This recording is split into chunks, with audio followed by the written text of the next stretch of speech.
Halo Sobat UMKM, kembali lagi bersama saya Misrani di Mabar, Solusi Scale Up Startup.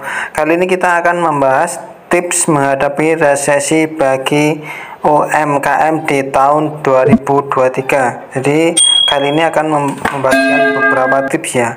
Sebenarnya untuk UMKM itu kita ini adalah peluang untuk mengambil peran ya. Karena kenapa di tahun 2023 ini nanti tahun depan itu akan terjadi kalau memang terjadi ya akan terjadi PHK besar-besaran. Artinya apa? Nanti akan terjadi banyak karyawan yang berubah menjadi UMKM baru atau pengusaha baru. Nah, lebih bagusnya kita siapkan banyak karyawan baru ini, karyawan yang akan berubah menjadi pengusaha ini.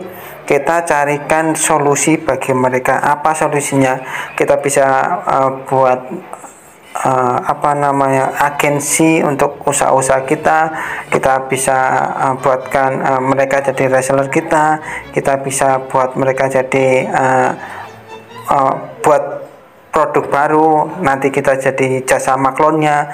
Banyak ya peluang-peluangnya, terutama di 3 hal itu, yaitu jadi agensi, jadi agen, atau yang kedua jadi reseller, yang ketiga jadi brand owner dengan kita jadi jasa maklonnya.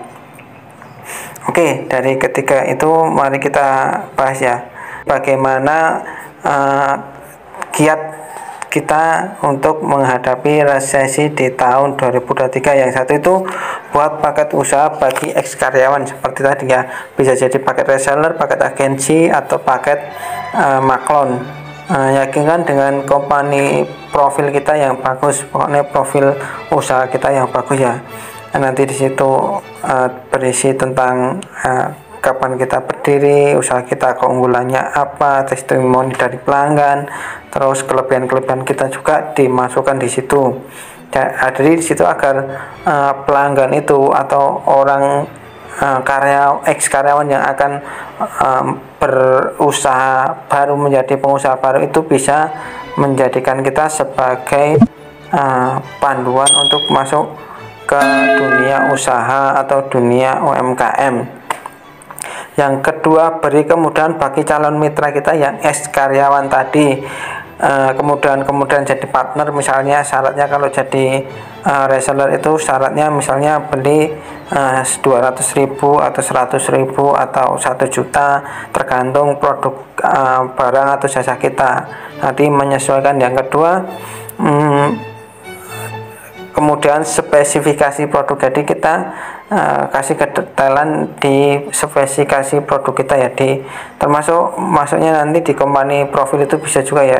Jadi produk kita ini yang untuk konsumen atau pelanggan yang mau menjualkan itu jelas produk kita ini spesifikasinya seperti apa, karena kadang kita nggak mempersiapkan spesifikasi dan price listnya gitu ya. Yang ketiga, kemudian visualisasi produk ini, maksudnya kita kasih gambar, foto atau video yang jelas ya, yang kalau bisa yang profesional, terlihat bagus, terlihat menarik, jadi pelanggan tertarik untuk menjadi agen kita, jadi reseller kita, atau menjadikan kita jasa maklon untuk mereka. Jadi diusahakan produk kita sebagus mungkin, dari segi kemasan, segi fotonya, segi videonya gitu ya. Terus kemudian dalam transaksi, nah ini biasanya salah satu yang bikin susah. Nah, untuk mengatasi ini, yang sekarang paling mudah dilakukan itu jasanya di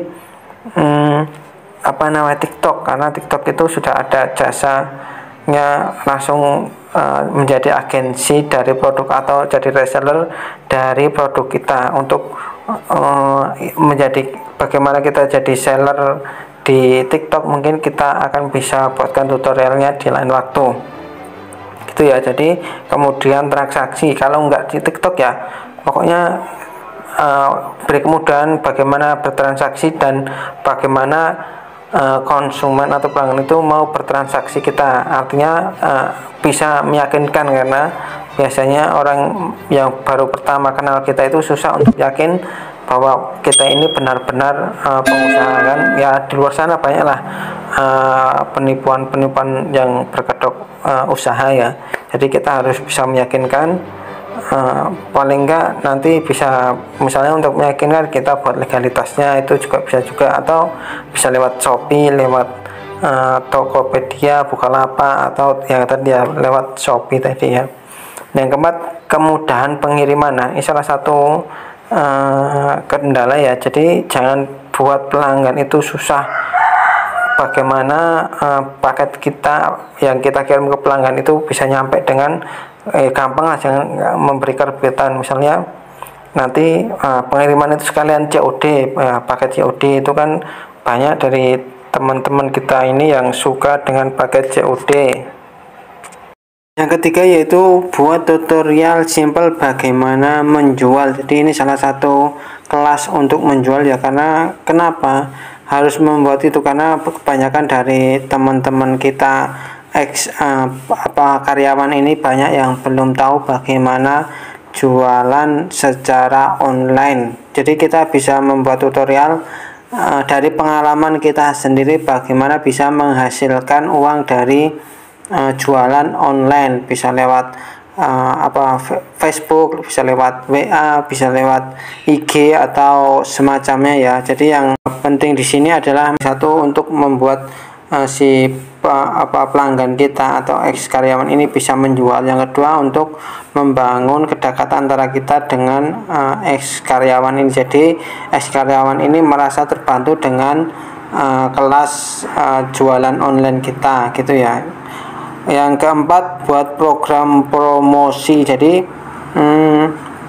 jangan sampai kita buat harga termurah ya. Untuk membuat harga termurah kita bisa membuat diskon di sana. Jadi misalnya harga pasaran itu misalnya 100.000, kita bisa ngasih harga di awal itu 150, kemudian diskon 60.000, jadi harganya tinggal 90.000. Itu kan sudah harga di bawah harga pasaran dengan strategi diskon, bukan dengan branding kita harga termurah.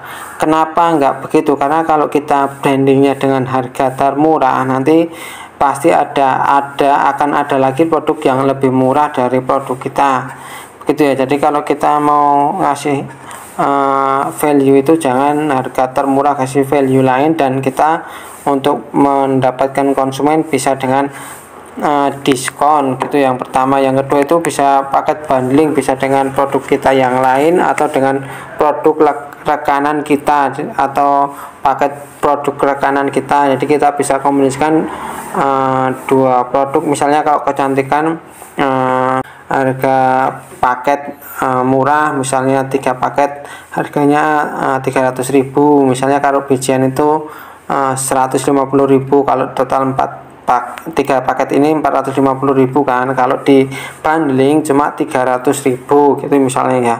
Terus yang kelima, pilih value yang pasti dimenangkan. Nah ini kayak yang tadi sudah dibahas sebelumnya, kita kasih value produk kita ini yang pasti kita menangkan.